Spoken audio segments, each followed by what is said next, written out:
Visakha steel plant ప్రమాద బాధితులను TDP AP అధ్యక్షుడు పల్లా శ్రీనివాసరావు పరామర్శించారు. బాధిత కుటుంబాలకు అండగా ఉంటామన్నారు. బాధిత కుటుంబ సభ్యుల్లో ఒకరికి ఉద్యోగం కల్పిస్తామన్నారు. ఇలాంటి ఘటన జరగడం బాధాకరమన్నారు.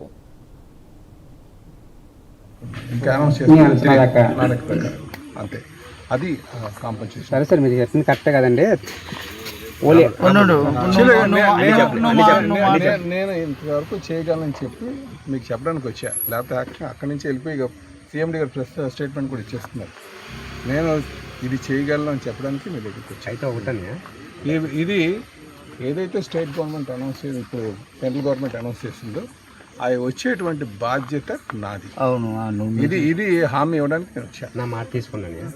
ఆల్రెడీ 19 ఫస్ట్ యాక్సిడెంట్ పెద్దది 19 చచ్చిపోయారు జిఎం లెవెల్లో. అప్పుడు ఎక్స్రేస్ ₹1,00,00,000 సేమ్ డే.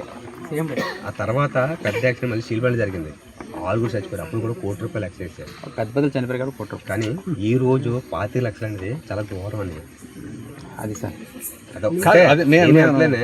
మీరు అన్నారు కదా, నేను మళ్ళీ వెళ్ళి చెప్తా ఇలా అన్నారని చెప్తా. వ్యాయామంలో ఎలా చేయడం అది సమయం కాదు.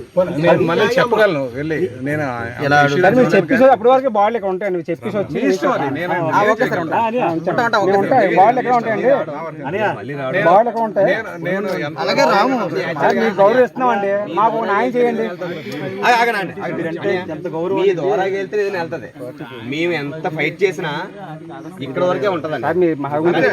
గౌరవిస్తున్నాం, గౌరవిస్తున్నాం. మా వారు చూసి ఇంకా గౌరవం ఇచ్చారు కనుక వచ్చి మాట్లాడేది.